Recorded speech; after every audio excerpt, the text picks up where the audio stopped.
Ah, here we go. Better than TV. You killed it. Isn't the goal.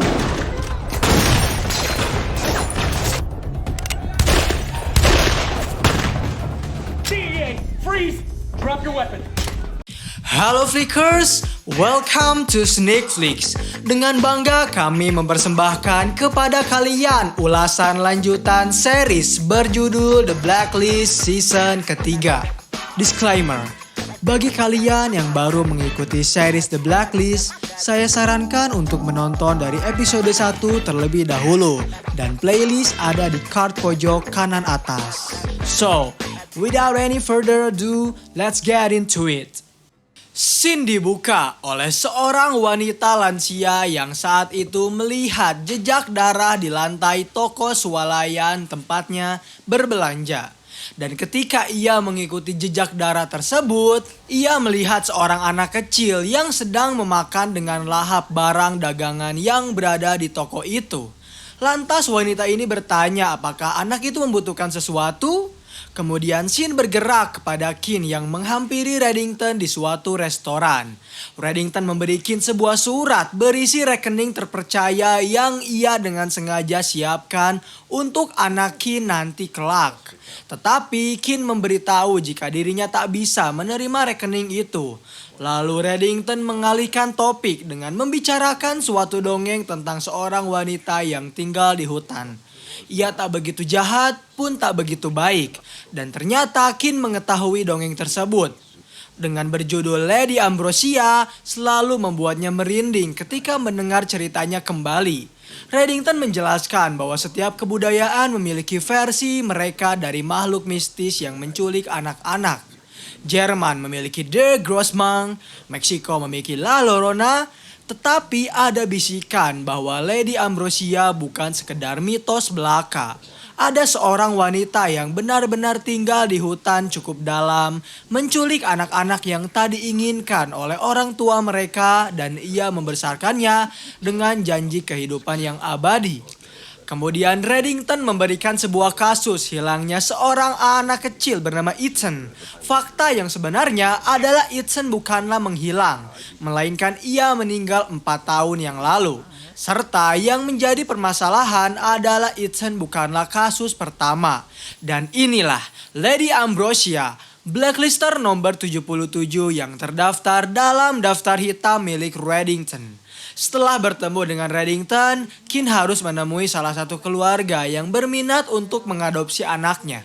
Mereka sempat berbincang tentang pengalamannya masing-masing dan Kin ingin menegaskan apakah mereka keberatan apabila dirinya masih ikut campur ke dalam kehidupan anak mereka bertiga dan Kin harap mereka tak keberatan untuk hal itu. Kemudian setelah bertemu dengan keluarga tersebut, Kin langsung menghampiri lokasi hitam untuk membawa kasus terbaru dari Reddington. Kin menjelaskan bahwa 3 anak-anak semua menghilang dan diduga tewas. Mary Jones meninggal ketika berkemah pada tahun 2003. Jeffrey Childs menghilang dari halaman belakang rumahnya 2 tahun kemudian. Dan pada tahun 2012, Ethan Lindley tenggelam di sungai Ohio. Tanpa diduga sama sekali, ketiga anak yang menghilang ini ditemukan kembali dalam keadaan hidup. Ketiganya memiliki jejak pola-pola ritual yang dilukis di tubuh mereka. Tak ada anak yang bisa menjelaskan apa yang terjadi kepada mereka dan siapa orang yang menculiknya. Karena Jones mengidap autis dan Charles mengalami buta.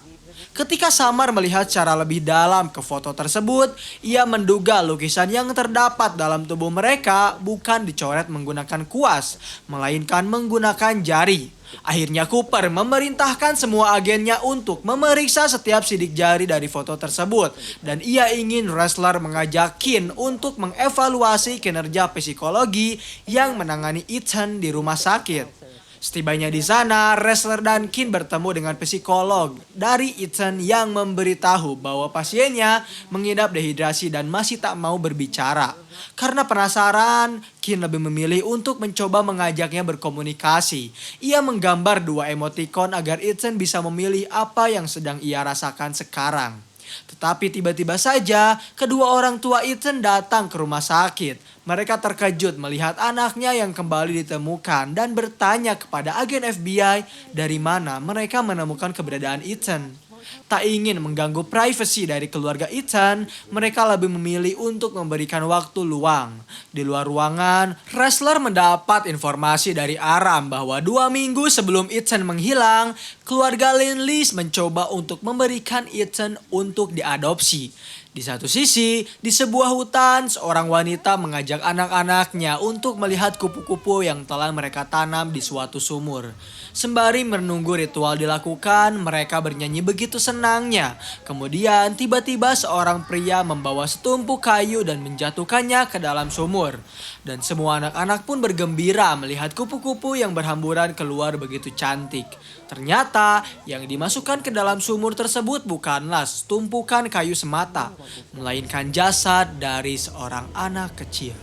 Kembali ke lokasi hitam, Aram telah mendapatkan informasi tentang Ethan Lindley yang menghilang pada tanggal 20 Mei 2012. Dalam 6 bulan sebelum dia dinyatakan meninggal, orang tuanya bertemu dengan 4 agen adopsi yang berbeda. Menurut Aram, kasus ini membutuhkan banyak pengamatan. Terlebih ternyata orang tuanya keberatan untuk mengasuh Ethan.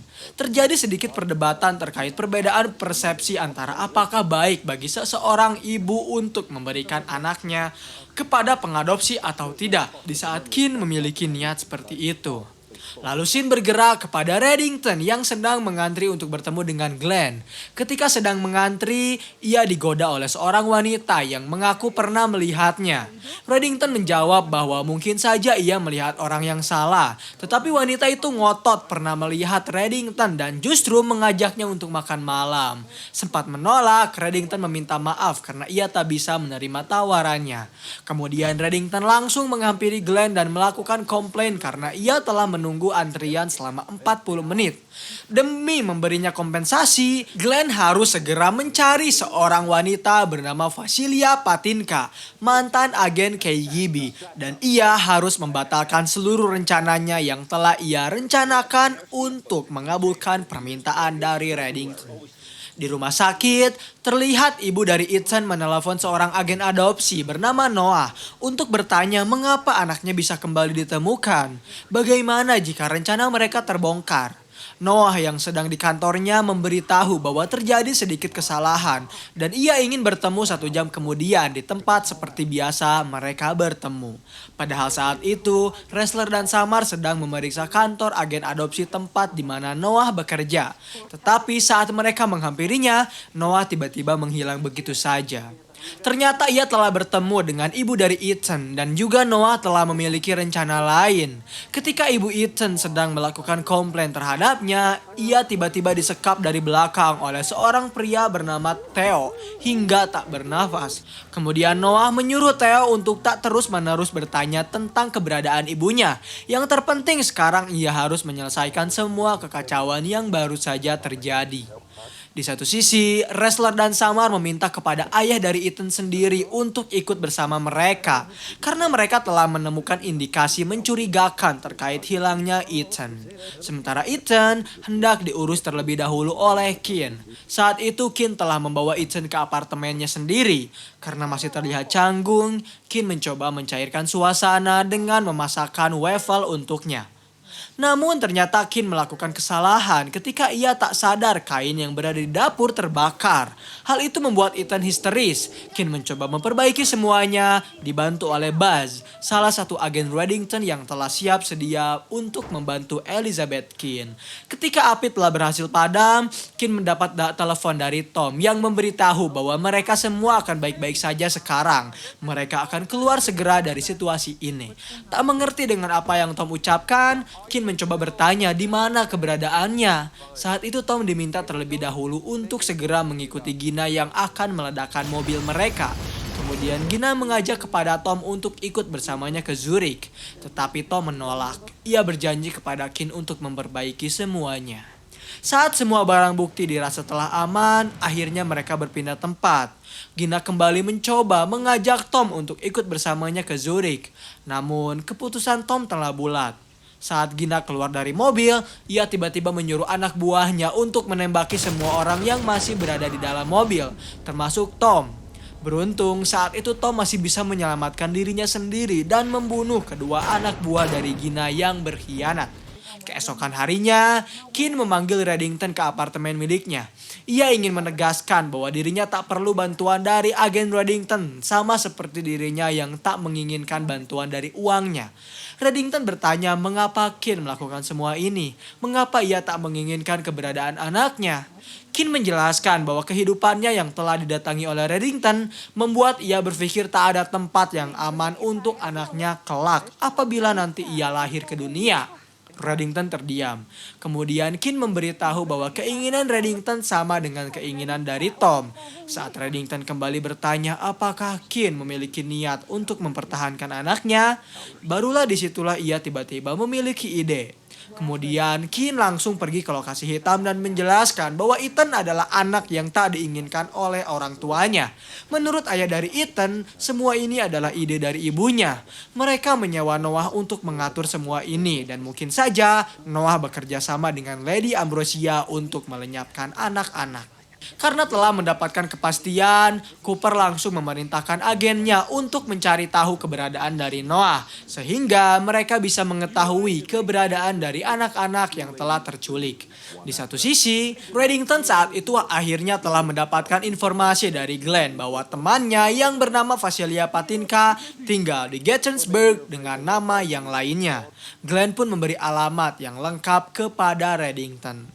Saat itu Noah menghampiri Lady Ambrosia yang sedang mempersiapkan seorang anak bernama Anya untuk ia jadikan kupu-kupu. Dirinya memberitahu jika FBI datang ke kantornya. Tak mau tertangkap, Ambrosia meminta kepada Noah untuk membereskan semua ini dan jangan sampai meninggalkan jejak. Kembali ke lokasi hitam. Saat itu Aram baru saja mendapat informasi jika 20 menit yang lalu Noah Schuster login ke website DCFS. Ia mencari data dari Ethan dan di dalam berkasnya, wali sementara Ethan adalah Kin. Ressler langsung berpikir jika kemungkinan besar ia akan menghampirinya. Dan benar saja saat Kin ditelepon oleh Ressler untuk segera pergi membawa Ethan dari tempat tersebut, Noah tiba-tiba datang bersama Theo. Ia menodongkan senjata kepadanya dan meminta kepada Kin untuk menyerahkan Ethan. Namun ternyata saat itu Kin berhasil menyuruh Ethan untuk kabur. Di saat yang bersamaan juga Buzz datang di waktu yang tepat untuk menghentikan pergerakan dari Noah yang langsung ia piting dengan teknik yang tinggi. Saat Noah telah tertangkap, Kin khawatir dengan keberadaan dari Ethan. Namun ternyata Ethan kembali bersembunyi di balik kasur mengelabui Theo yang saat itu sedang mengejarnya. Sehingga ia berhasil diamankan. Sementara itu Reddington yang berhasil menemukan lokasi dari Vasilia Patinka langsung menghampirinya yang ternyata telah menjadi seorang guru. Reddington lantas menceritakan sedikit pengalamannya saat berbagi satu sel bersama salah satu mantan agen KGB yang buta dan tuli. Kemudian Reddington meminta kepada Vasilia untuk memberikannya file Glasnost. Vasilia menolak, ia tak bisa memberikan file tersebut kepadanya. Akhirnya Reddington membuat kesepakatan dengannya.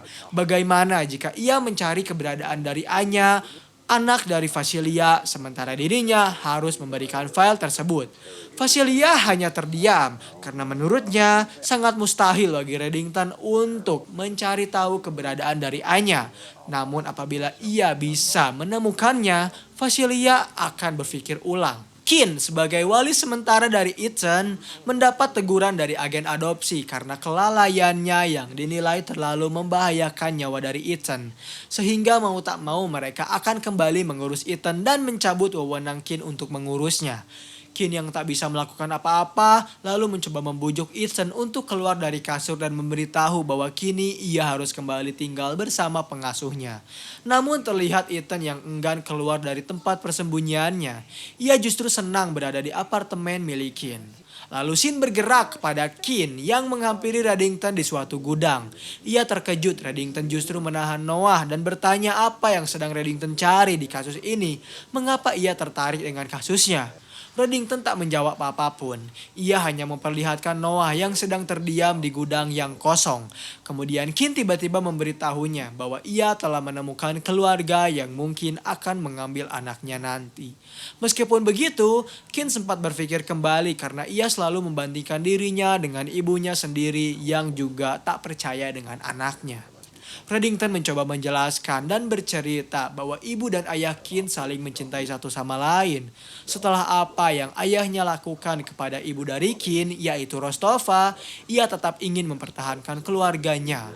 Dan kejadian penembakan yang dilakukan oleh Kin itu hanyalah sebuah kecelakaan.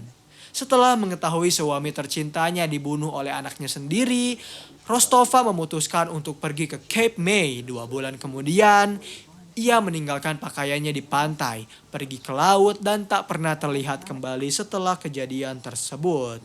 Mendengar cerita dari Reddington, Kin justru menganggap dirinya sendiri sebagai dalang di balik terbunuhnya kedua orang tuanya. Tetapi Reddington menegaskan bahwa ini semua tak memiliki sangkut pautnya dengan kehidupan dari Kin. Ia ingin Kin tak melihat kembali ke belakang dan menganggap kesalahan Rostova sebagai suatu penyesalan. Ia ingin Kin bisa belajar dalam mengambil keputusan yang tepat. Setelah bertemu dengan Reddington, Kin kembali ke apartemennya untuk memeriksa kondisi dari Ethan. Namun ia justru menemukan sebuah lukisan kupu-kupu yang Ethan lukis sendiri di balik meja. Akhirnya Kin lebih memilih pergi ke lokasi hitam. Ia berdiskusi dengan rekan-rekannya terkait lukisan yang Ethan lukis. Dan ternyata itu semua berkaitan dengan lukisan dari para anak-anak yang hilang akibat dari penculikan Lady Ambrosia. Karena motif semakin jelas, akhirnya Cooper ingin semua agennya mencari tahu perusahaan-perusahaan mana yang telah menjual kupu-kupu karnivora tersebut. Di satu sisi, Reddington mulai menginterogasi Noah terkait apa yang sebenarnya ia lakukan. Noah mengaku bahwa Lady Ambrosia memiliki niat yang baik. Hari ini Anya berusia 12 tahun. Ia berulang tahun di hari ini. Akhir dari masa anak-anak menuju peralihan ke masa remaja. Dan Ambrosia ingin menjadikannya sebagai kupu-kupu. Ia membiusnya. Reddington tak peduli. Ia ingin tahu di mana lokasi keberadaan Lady Ambrosia menculik semua anak kecilnya. Noah menjawab mereka berada di sebuah sekolah yang ditinggalkan, arah rute 2 selatan dari Richmond. Sebelum Reddington pergi, Noah memberitahunya alasan mengapa Ambrosia ingin menjadikan mereka sebagai kupu-kupu. Karena ia ingin semua anak merasa bebas, agar mereka tetap menjadi anak-anak selamanya. Selamanya. Sementara itu, Tom yang berhasil selamat mencoba untuk mengobati dirinya sendiri. Entah rumah milik siapa, Tom tiba-tiba langsung masuk ke dalam, mencari perobatan yang bisa ia gunakan dan mencari gunting yang bisa mengambil peluru di dalam kakinya. Tetapi saat Tom sedang mengobati dirinya, anak dari pemilik rumah tersebut datang dan tak lama kemudian ia tiba-tiba tak sadarkan diri begitu saja. Kemudian scene bergerak kepada Reddington yang akhirnya berhasil menemukan keberadaan dari Lady Ambrosia. Melihat keberadaan Reddington membuat Ambrosia bertanya-tanya siapa dirinya. Reddington menjawab ia adalah ibu peri dari Anya yang akan menyelamatkannya. Sedangkan Ambrosia adalah seorang penyihir yang nyata, kejam, jahat, dan tak memiliki hati. Ini semua berawal dari sebuah keluarga yang memiliki 2 orang anak.